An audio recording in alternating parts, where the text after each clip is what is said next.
Hi everyone, hope everyone is doing good. Right, following on from previous video, just to quick recap, in the previous video I showed how to use multiple magnets to increase the density of a magnetic field and manipulate it in a way that maybe you'd want to use. In this video, I'm going to attempt to show how to do the same thing with a drive coil. Now, I should point out in the previous video, thanks to Dave, he did point out a few inaccuracies which hopefully I resolved in the messages. Thanks Dave for that one. Perhaps I wasn't quite as clear as I should have been. So I will try and be more clear in this video. Hopefully. I can guarantee there'll be at least a few questions. Okay. So, here is a quick diagram of the cross-sectional area of a drive coil. Let's start with the basics, which I don't think I've covered in one of my videos before. There's plenty of videos about it out on YouTube and various other websites, so as always, if you don't believe, go take a look. Right, here's the core of your drive coil. For this instance, we're going to use a core. Right, these here, little round things which hopefully you can see properly, sort of, are the turns going around your core of wire. In this instance, I should also point out this is a single filer, just bog standard electromagnetic coil. Now, if we energize these turns, remember these turns wrap around the core, we get a magnetic field that basically, if we start from this corner, hopefully you'll be able to see my lines.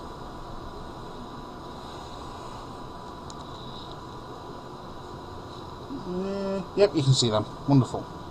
Now, we're going to draw an arrow, or a few arrows, just to indicate direction of flow. Right, so that side flows that way,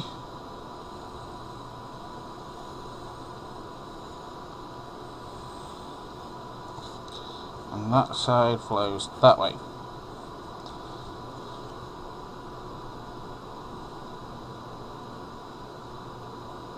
Yep, pretty much. Now, there isn't just one, shall we say, field line that flows around. There's several that do that, all in the same direction. Now, when they hit the core, which again is magnetically conductive, right, you do get a compression of magnetic field in there. Now, the core size, which, well, the beginners, well, I wouldn't say beginners, but the less experienced that are watching this video probably won't know, but there's plenty of information about it. If your excuse me, if your core is too small, right, then it won't be able to handle the magnetic field that your coils are trying to put into it, and you'll get all sorts of funky crap going on. Again, if it is too big, then you won't have a compression of the field.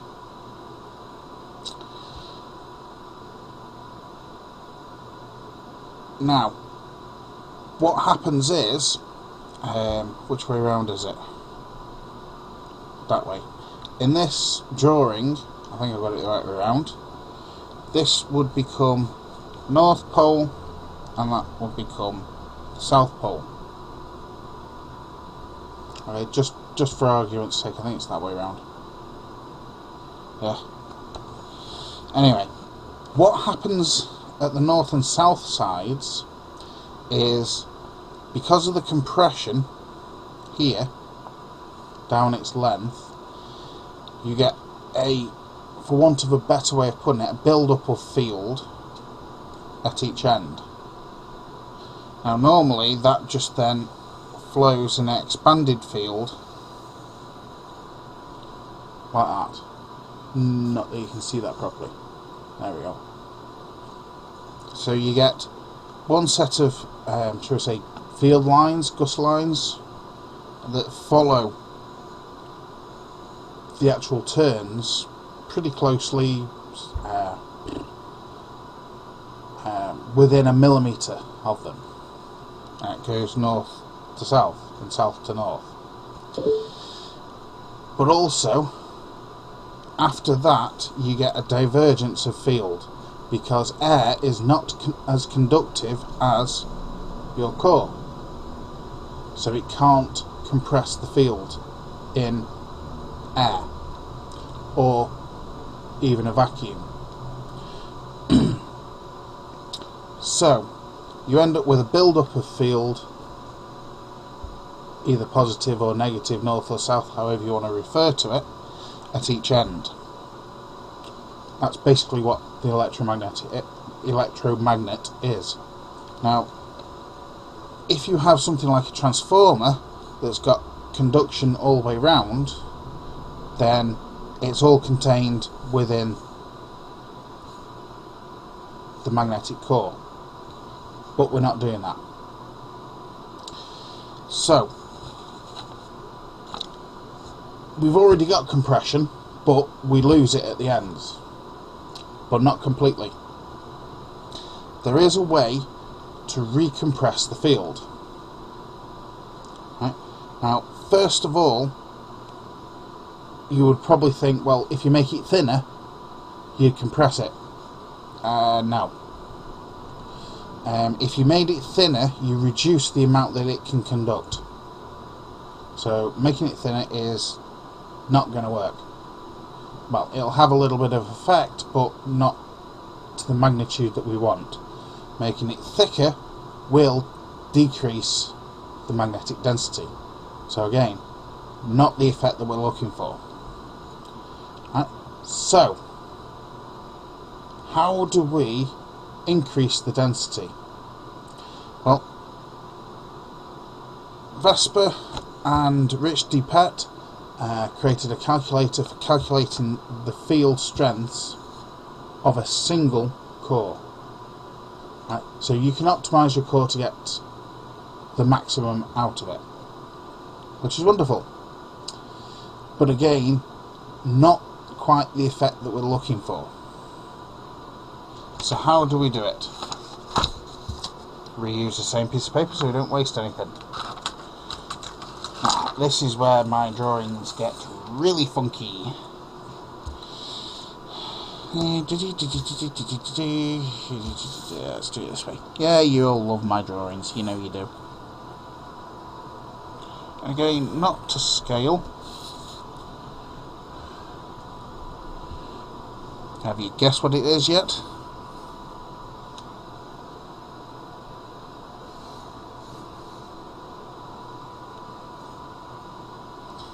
Pencil needs sharpening again. Right. Move that over so you can see. Right. So, if we take a V shaped core,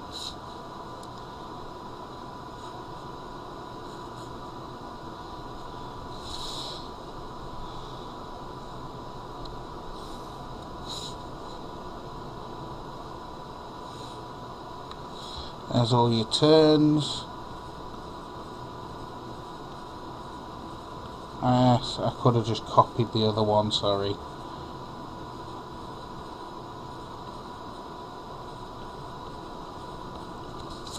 You got all your turns in there, and then you've got the same again on this side.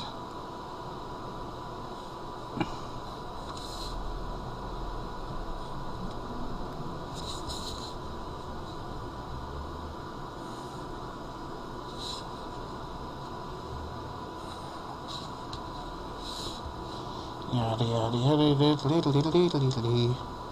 Do do do do do do do do do do do do do.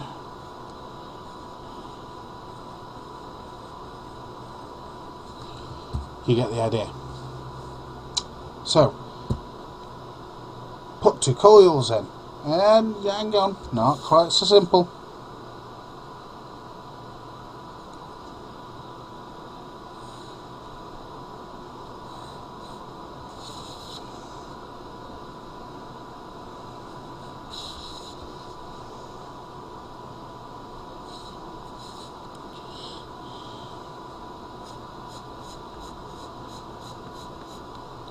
Definitely does need sharpening, this does. Well, it'll do for this video. Right. Almost everyone that I've seen in the FE community has a straight core. Almost everyone. There has been a few instances where I've seen rectangular cores and whatnot. Right. If you have 2 coils, there and there, you energise them both in the same direction at the same time, what you get here is a build-up of both north fields. North, north, south, south. Okay. Now you can make this a little bit bigger now because you've got 2 coils on there. Right. So what happens to the magnetic field, the excess that can't immediately conduct itself back to the south side, and vice versa, right, would come down this little bit here. And then it would come out to, let me show you this. Yep. It would then eventually come out and back round from there. So if you have this extension, shall we call it, too long, then you'll lose magnetic field. But if you don't have it long enough, you won't get a proper compression. So let's, for argument's sake, we'll cut it off there. Now,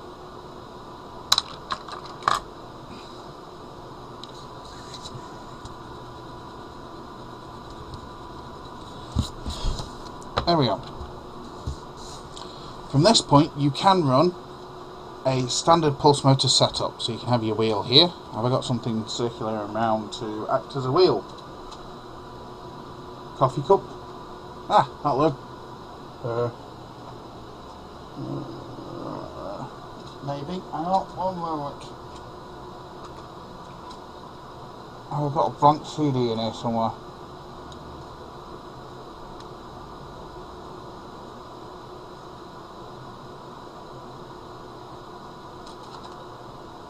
Why don't I have any blank CDs? There we go. Right.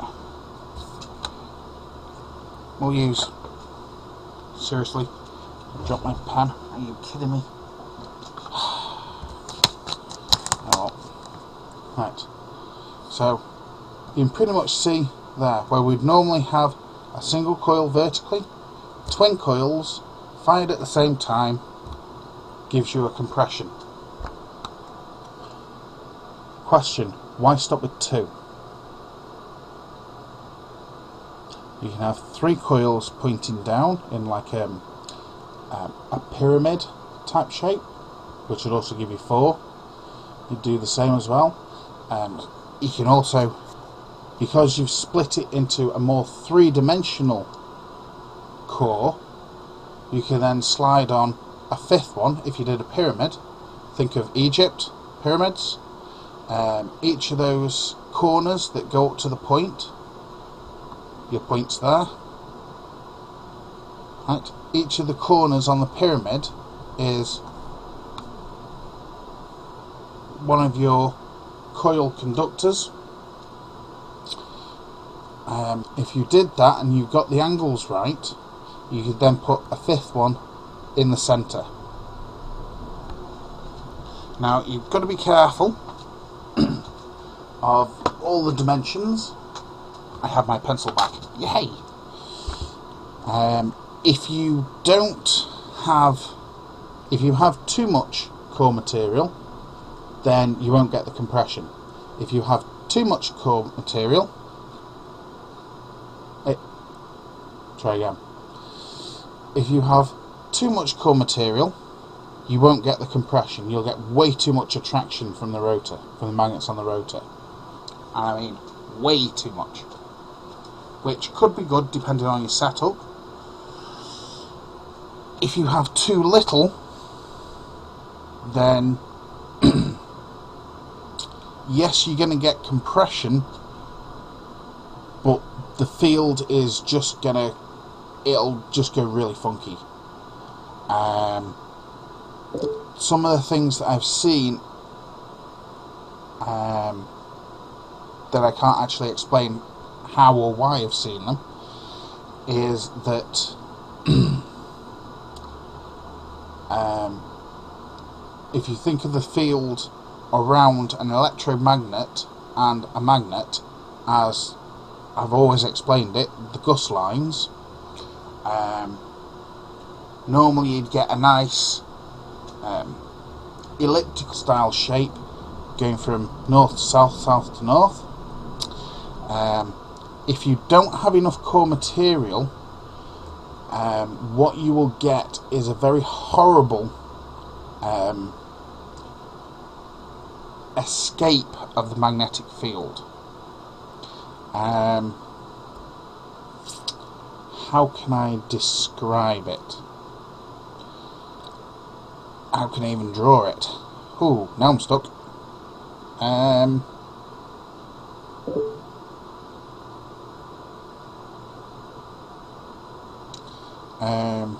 Normally you'd see the field do an elliptical shape. Really? You can't see that? Typical. Let's go from this side. An elliptical shape around the coil. What you would actually find is that you get a shape that kind of does that. If you assume that the CD is your rotor, it definitely needs sharpening. It'll kind of do that.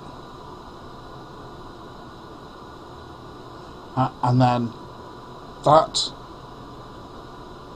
funky sort of side bubble, which is on either side, and if you're thinking three-dimensionally, thank you Dave, you will also get a spill over the side of your rotor as well, right?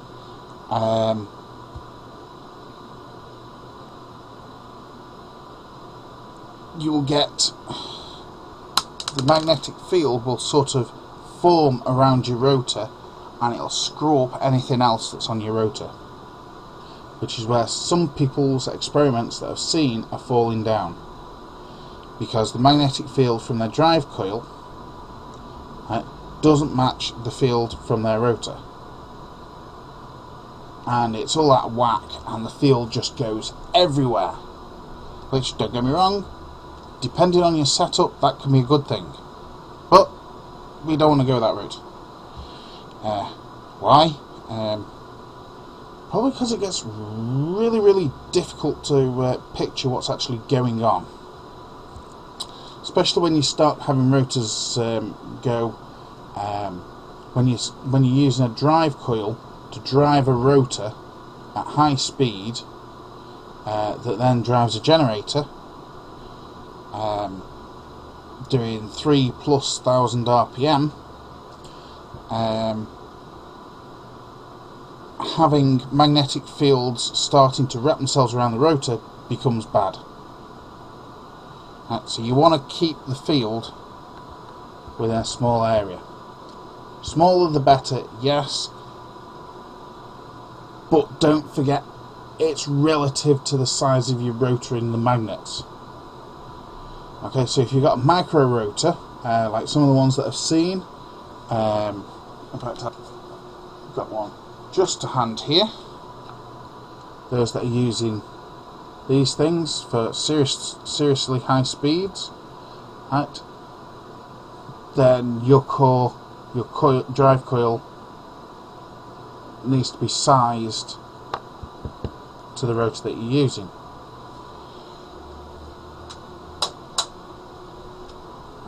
If you're using a relatively big sized rotor, then you can have a relatively big sized coil, and thus using Y setups will work. Now, there's no reason why this has to be a V. Don't forget, you're using magnetically conductive material here, so you can have them. Really, I'm struggling on this one, aren't I?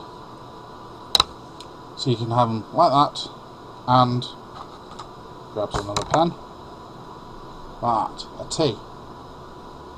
If you can fit them in, go for it.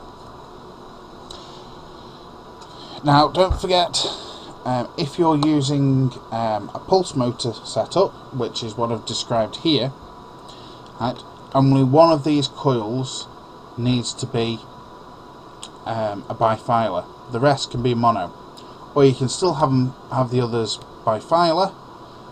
You just connect the second turn that would normally be the trigger. You can connect that as if it was a drive coil or a run coil, however you want to refer. Now, another thing to point out here is on the trigger side, this is where things start getting fun. Because you're splitting the magnetic field coming from the rotor, i.e. the magnets, between up the cores, and if you're only using one trigger coil somewhere in this elaborate network,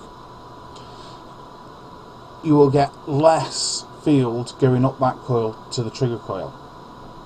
So it's not going to be as simple as just building one of these things, slapping some coils on, hooking it up to a standard pulse motor circuit and letting rip. That's not going to happen. You will need to overwind the trigger coil a touch.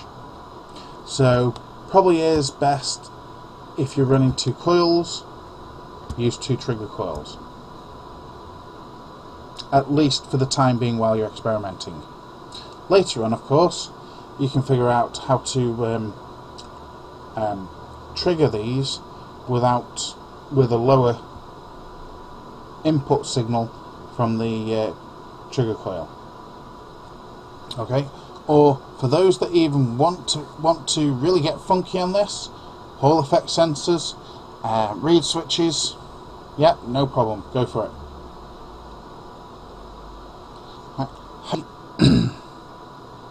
I've explained this concept properly. Core material, again, I keep pointing out to people, steel is not iron. Steel contains 70-something% iron, but it's not actually iron. The other elements that are in steel, chromium, etc., are non-magnetically conductive. Right, so if you're using steel cores, then you will not get the density that you can get if you use pure iron. Now, yes, you can get iron wire for stuff. It's not the welding rods that people have been using, because that's steel. Okay, you will need to find a specialist wiring place. For those in the UK, I use wires.co.uk, and they wanted to get rid of some a great big reel of the stuff, which I actually have here. What's left of it?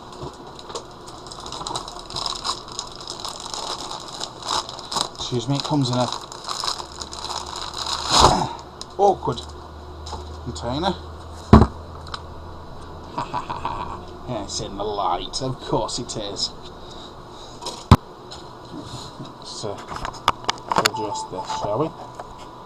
There you go. Nice, great big steel. It's also quite thin as well. It's 1/2 mil. Right, so you can pack a lot of this into circular cores. So because it's so thin, you can also bend it. No, not like Beckham. Right, now the reason why this is on special offer is because it has oxidised, aka rusted. But that's okay. Bit of white vinegar, run it through, and you'll clean it up. You just need to make sure it doesn't re-oxidise in your cores. That is the biggest problem. Now, iron oxide powder that you can get contains iron and oxygen. Guess what? It's not as conductive as you think it is. Yes, it's good, but it's not 100%. It contains the oxygen, and the crystalline structure of the iron is not the same, or at least on the surface it's not. And it's the surface that does actually matter. So you can find places that will make you up moulds for doing this type of thing and use proper ferrite material, like the stuff that's used in transformers, the smaller transformers. Or alternatively, you can make your own laminates. Again, material dependent on that one. So this stuff can get really, really expensive the more precise that you go. But there's a lot of people that will be able to quite happily make this up just using steel rods. Okay, so as always, take care, have fun, be safe, and if you can imagine it, try it. Okay, keep in mind the basic principles though. Hopefully that's helpful to people. Feel free to comment as always. Hit the likey button if you like these videos. Other than that, we'll see you around. Talk to you later.